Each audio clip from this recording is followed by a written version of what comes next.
Hello guys. तो last episode में हमने देखा था जियन लिटिल फेरी डॉक्टर के साथ स्काई स्कॉर्पियन ड्रैगन बीस्ट को मारने उसके किले के बाहर पहुंच गया था।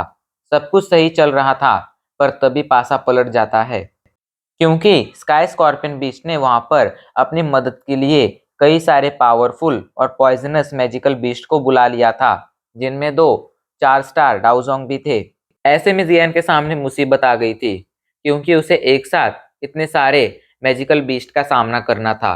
पर जियन भी पीछे नहीं हटने वाला था। उसके पास भी अभी के लिए कुछ ट्रम्प कार्ड बचे हुए थे। जियन जल्दी से टियान हाओ और अपनी डेमन पपेट को बाहर निकाल लेता है। टियान हाओ और डेमन पपेट के बाहर आते ही पासा फिर से पलट जाता है और अब जियन इन सभी पर भारी पड़ने लगता है।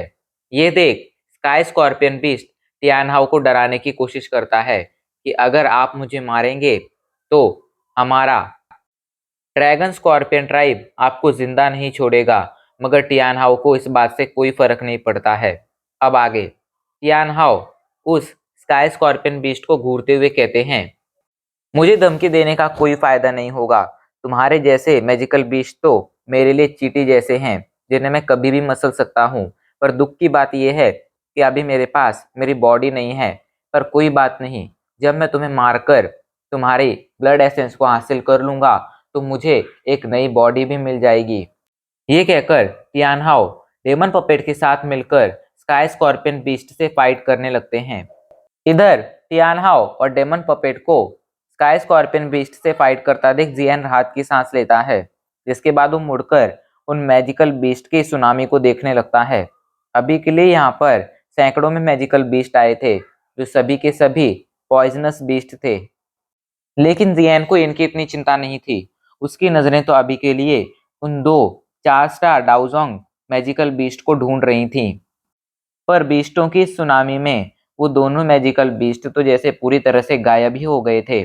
तभी लिटिल फेरी डॉक्टर कहती है, जियन, मैं जाकर उन दोनों 4 स्टार डाउजोंग वाले मैजिकल बीस्ट को संभालती हूँ और तुम इस बीस्ट की क्राउड को संभालो, क्या कहते हो? तो जियन कहता है, मुझे कोई प्रॉब्लम नहीं, पर क्या तुम उन्हें संभाल लोगी? ये सुनकर लिटिल फेरी डॉक्टर हंसते हुए कहती है, इसकी तुम चिंता मत करो। वो दोनों अभी के लिए बस 4 स्टार डाउजोंग हैं, जिन्हें मैं आसानी से संभाल सकती हूँ। ये कहकर वो भी उन मैजिकल बीस्ट को ढूंढने लगती है। तभी अचानक से उनके सामने एक बहुत बड़ा मैजिकल बीस्ट आ जाता है, जो वैसे तो कोई डाउजोंग लेवल का मैजिकल बीस्ट नहीं था, लेकिन उसका साइज बहुत ज्यादा बड़ा था। उसकी पीठ पर अभी के लिए दो आदमी खड़े हुए थे, जो आदमी कम देखने में किसी बीस्ट जैसे ज्यादा लग रहे थे। उनमें से एक बहुत ही ज्यादा मोटा था, पर उसकी हाइट बहुत कम थी। तो दूसरा बहुत ही ज्यादा पतला था, मगर उसकी हाइट बहुत ही ज्यादा थी। ये दोनों वही 4 स्टार डाउजोंग थे, जिनके बारे में अभी के लिए जियन और लिटिल फेरी डॉक्टर बात कर रहे थे।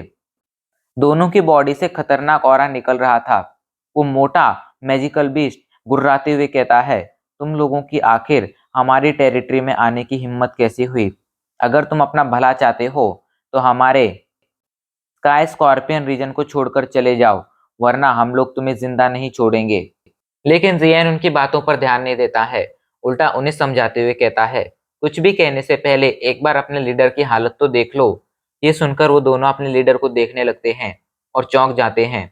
अभी के लिए उनका लीडर अकेले दो 8 स्टार डाउजोंग से फाइट कर रहा था, जो कोई और नहीं जियन की डेमन पपेट और टियानहाउ थे। तीनों की पावर देखने में बराबरी की लग रही थी और उनकी फाइट इतनी ज्यादा खतरनाक थी कि उनकी फाइट से निकल रही एनर्जी वेव जब भी किसी पेड़ या मैजिकल बीस्ट से टकरा रही थी तो उसकी हालत खराब कर दे रही थी। और कई सारे डाउवेंग लेवल के मैजिकल बीस्ट तो उससे जलकर राख भी हो रहे थे। उन्हें उम्मीद नहीं थी कि उन्हें इतनी खतरनाक लड़ाई देखने मिलेगी। वो सोच में पड़ जाते हैं, आखिर ये लड़का कौन है और अचानक से हमारे स्काई स्कॉर्पियन रीजन में क्यों आया है? वहीं लिटिल फेरी डॉक्टर जियन से कहती है, जियन, बातों में वक्त बर्बाद मत करो। बीस्टों की सुनामी हमारी तरफ ही बढ़ रही है। मैंने सुना है कि स्काई स्कॉर्पियन बीस्ट के पास एक खास तरह की एबिलिटी है, जिसकी मदद से वो किसी भी मैजिकल बीस्ट के अंदर से पॉइजनस गैस को निकालकर उसे अपने काबू में कर सकता है। एक तरह से कहा जाए तो यहाँ मौजूद हर मैजिकल बीस्ट के अंदर जो पॉइजनस गैस है और यहाँ आसपास सराउंडिंग में, आसपास के एरिया में जितनी भी पॉइजनस गैस है, स्काई स्कॉर्पियन बीस्ट उस सभी गैस को कंट्रोल कर सकता है। ऐसे में वक्त बर्बाद मत करो और जाओ जल्दी से जाकर उन बीस्टों की सुनामी को आगे बढ़ने से रोको। मैं जाकर इन दोनों को संभालती हूँ। ये कहकर बिना किसी देरी के लिटिल फेरी डॉक्टर जाकर उन दोनों से फाइट करने लगती है। इधर जियान भी समझ जाता है कि अब वक्त बर्बाद हमें नहीं करना चाहिए और वो भी जाकर अपने काम पर लग जाता है। इधर लिटिल फेरी डॉक्टर को अपनी तरफ बढ़ता देख वो मोटा magical beast little fairy doctor पर अपनी मोटी बाहों से हमला करता है। उसका पूरा का पूरा हाथ अभी के लिए मेटल में बदल चुका था, जो तेजी से एक पंच बनाए लिटिल फेरी डॉक्टर की तरफ बढ़ रहा था। ये देख लिटिल फेरी डॉक्टर भी अपना हाथ लहराती है और एक डोईकुई पिलर उसकी तरफ शूट कर देती है। लिटिल फेरी डॉक्टर की डोईकुई सीधा जाकर उस मेटल आर्म से टकराती है और वो मोटा आदमी उड़ते हुए पीछे चला जाता है और खून की उल्टियां करने लगता है। लिटिल फेरी डॉक्टर अभी के लिए एक 6 स्टार डाउजोंग थी। ऐसे में एक 4 स्टार डाउजोंग को संभालना उसके लिए कोई मुश्किल का काम नहीं होने वाला था। इधर लिटिल फेरी डॉक्टर की पावर देखकर वो मोटा भी चौंक गया था। वो जल्दी से अपने दूसरे साथी से कहता है, गैन हाओ, तुम क्या कर रहे हो? क्या तुम ये फाइट ज्वाइन नहीं करोगे? ये लड़की बहुत ज्यादा खतरनाक है, मैं इसे अकेले नहीं संभाल पाऊंगा, आओ जल्दी से मेरी मदद करो। ये सुनकर वो पतलू जिसका नाम गैनहाउ था वो भी एक्शन में आ जाता है। वो तुरंत तो खतरनाक खंजर बाहर निकाल लेता है और लिटिल फेरी डॉक्टर की तरफ उन खंजरों से हमला करने के लिए बढ़ने लगता है। गैनहाउ तेजी से अपने खंजरों को घुमाने लगता है।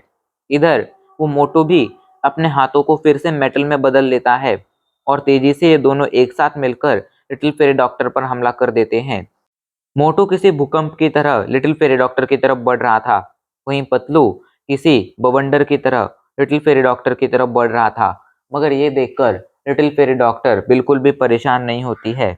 उल्टा वो तो बस आराम से अपना हाथ लहराती है और उसके हाथ लहराने के साथ ही साथ उसकी बॉडी से एक पावरफुल डोईकुई बाहर आती है, जो इन दोनों मैजिकल बीस्ट को फिर से कई कदम पीछे भेज देती है। ऐसा ही कई बार होता है और अब तो वो magical beast little fairy doctor की डोईकुई से डरने भी लगे थे, क्योंकि लिटिल फेरी डॉक्टर की डोईकुई के अंदर जो पॉइजन था वो बहुत ही ज्यादा खतरनाक था। इधर ये देख जियान भी राहत की सांस लेता है। उसे लिटिल फेरी डॉक्टर की चिंता हो रही थी। राहत की सांस लेने के बाद जियान अपने सामने मौजूद बीस्टों की सुनामी को देखने लगता है।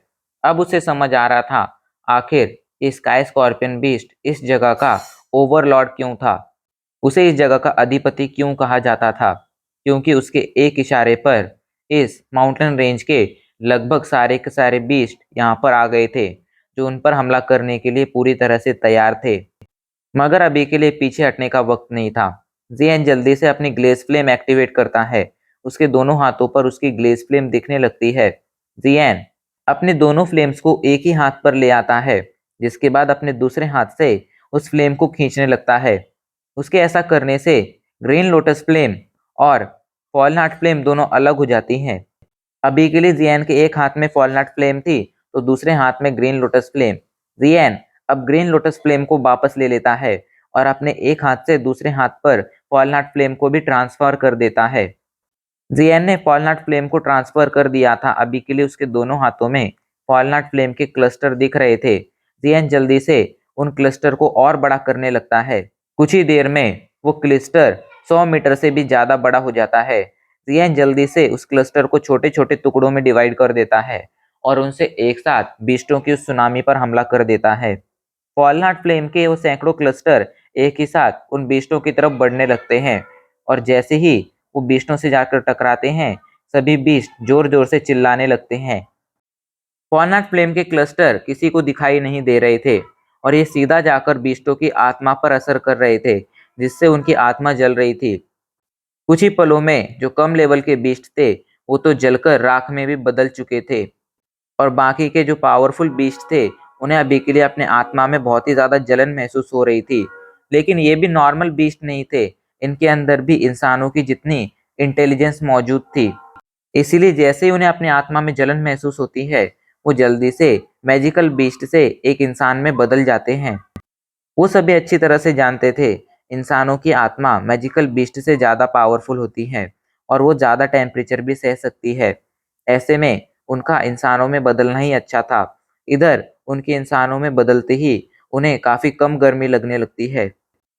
उनकी प्रॉब्लम, उनकी जलन अभी के लिए आधे से भी ज्यादा कम हो चुकी थी। वो लोग अब और तेजी से जियान की तरफ बढ़ना शुरू कर देते हैं, मगर उन्होंने जियान को शायद कमजोर आंक लिया था।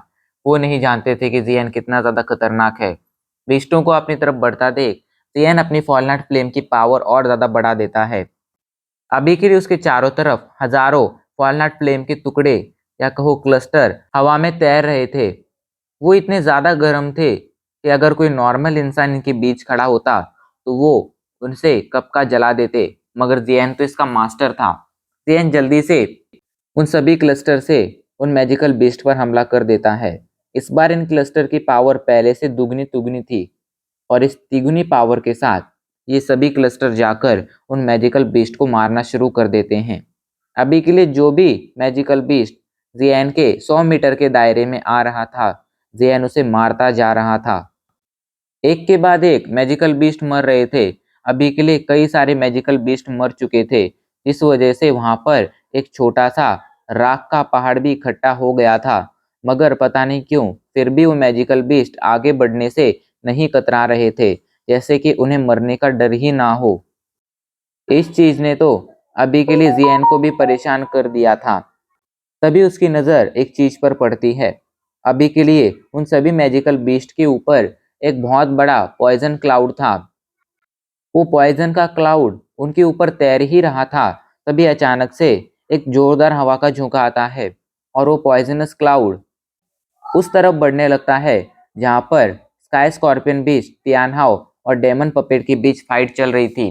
जियान समझ जाता है ये हवा का झोंका कोई नॉर्मल झोंका नहीं था, ये सक्शन फोर्स थी जिसे स्काई स्कॉर्पियन बीच ने अप्लाई किया था ताकि वो इस पॉइजन फॉग को अपनी तरफ समन कर सके।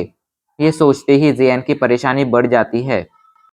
जियान जानता था और उसे फाइट देखकर ये पता भी चल रहा था कि स्काई स्कॉर्पियन बीस्ट अभी के लिए टियानहाओ और डेमन पपेट के कंबाइन अटैक के सामने नहीं टिक पा रहा है। ऐसे में उसका इस तरह की स्ट्रेटजी अपनाना कोई बड़ी बात नहीं थी, ये तो बहुत ही नॉर्मल बात थी, मगर यही तो जियान के लिए सबसे बड़ी परेशानी थी। अगर ऐसा कुछ भी होता और अगर उसे पॉइजन की हेल्प मिल जाती तो शायद ये टियानहाओ और डेमन पपेट के लिए एक मुसीबत साबित हो सकती थी। पर चिंता की कोई बात नहीं थी, क्योंकि जियन जानता था इस सिचुएशन को कैसे कंट्रोल करना है। वो स्काई स्कॉर्पियन बीस्ट की तरफ देखता है और मन ही मन कहता है, तुम अगर पॉइजन की पावर इस्तेमाल करना चाहते हो तो अब मुझे इस पॉइजन को ही खत्म करना होगा। ये कहकर जियन उस पॉइजनस क्लाउड को घूरने लगता है। अचानक से जियन आसपास मौजूद सारी वॉलनट फ्लेम को अपने अंदर वापस ले लेता है और इसके बाद अपने हाथों से उसे बाहर निकालने लगता है। जियन के एक हाथ में अभी के लिए वॉलनट फ्लेम थी और उसका दूसरा हाथ पूरी तरह से खाली था। जियन के दूसरे हाथ में अभी के लिए कुछ भी नहीं था। जियन जल्दी से अपना हाथ लहराता है और उसके दूसरे हाथ में ग्रीन लोटस फ्लेम आ जाती है। जियन तुरंत उन दोनों को मर्ज करना शुरू कर देता है और कुछ ही पलों में जियन के सामने एक 100 मीटर से भी ज्यादा बड़ा ग्लेज फ्लेम का बादल आ जाता है। जियान जल्दी से उस बादल को कंप्रेस करने लगता है और कुछ पलों बाद जब वो 100 मीटर का बादल 100 फीट के बादल में बदल जाता है तो जियान 100 फीट के बादल को एक बहुत ही पावरफुल फायर वुल्फ में बदल देता है। आसमान में खड़ा वो फायर वुल्फ बहुत ही पावरफुल लग रहा था। उसकी बॉडी से निकल रहा लगातार हाई टेम्परेचर आसपास के सारे पॉइजनस फॉग को नष्ट कर रहा था, डिस्ट्रॉय कर रहा था। इधर अचानक से आइस वुल्फ को देखकर सभी के सभी मैजिकल बीस्ट भी काफी ज्यादा डर चुके थे, क्योंकि उनमें से काफी सारे मैजिकल बीस्ट ये पहचान चुके थे कि ये कोई नॉर्मल फ्लेम नहीं है। ये ये वुल्फ कोई नॉर्मल फ्लेम से बना हुआ वुल्फ नहीं है, ये एक हेवनली फ्लेम से बना हुआ वुल्फ है। जब इन नॉर्मल बीस्ट को भी समझ आ गया था कि ये एक हेवनली फ्लेम है, तो स्काई स्कॉर्पियन बीस्ट को कैसे समझ ना आता। आसमान में खड़े 100 फुट के वुल्फ को स्काई स्कॉर्पियन बीस्ट बुरी तरह से घूर रहा था, क्योंकि वो समझ गया था ये वुल्फ हेवनली फ्लेम से बना हुआ है, जो पॉइजनस फॉग का सबसे बड़ा दुश्मन है। वह अभी के लिए इसे देखकर परेशान हो ही रहा था, तभी एक आवाज सुनाई पड़ती है। ये वक्त डिस्ट्रैक्ट होने का नहीं है, और एक पंच सीधा आकर उससे टकराता है। पंच बहुत ही ज्यादा पावरफुल था और उसकी लगने से मैजिकल बीस्ट काफी कदम पीछे चला जाता है। स्काई स्कॉर्पियन बीस्ट की हालत अभी के लिए पंच लगने से बहुत ज्यादा खराब हो गई थी। उसने तो अब खून की उल्टियां करना भी शुरू कर दिया था। तभी एक और पंच आकर उससे टकराता है, जो किसी और ने नहीं, अर्थ डेमन पपेट ने मारा था, और वो कई कदम पीछे चला जाता है। पंच लगने से स्काई स्कॉर्पियन बीस्ट दोबारा से खून की उल्टियां करने लगता है। स्काई स्कॉर्पियन बीस्ट अभी के लिए गुस्से में पागल हो चुका था। वो गुस्से में दहाड़ता है, मैं तुम लोगों को जिंदा नहीं छोड़ूंगा। ये कहकर वो अर्थ डेमन पपेट का अपनी तरफ बढ़ रहा एक दूसरा अटैक डॉज करता है, जिसके बाद वो गुस्से में जोर से दहाड़ता है, मैं स्काई स्कॉर्पियन बीस्ट समन कर रहा हूँ, sky scorpion beast heaven swelling को। जैसे वो ऐसा कहता है, अचानक से उसकी बॉडी किसी गुब्बारे की तरह फूलने लगती है। लेकिन वो सिर्फ हवा से नहीं फूल रही थी, उसका साइज बढ़ तो रहा था, लेकिन साथ ही साथ उसकी पावर भी बढ़ रही थी। कुछ ही पलों में एक इंसान के साइज जितना स्काई स्कॉर्पियन बीस्ट अभी के लिए एक 100 फीट से भी ज्यादा बड़े बीस्ट में बदल चुका था, जिसकी बॉडी से खतरनाक ऑरा तो निकल ही रहा था, साथ ही अभी के लिए वो देखने में बहुत ही ज्यादा गुस्से में भी लग रहा था।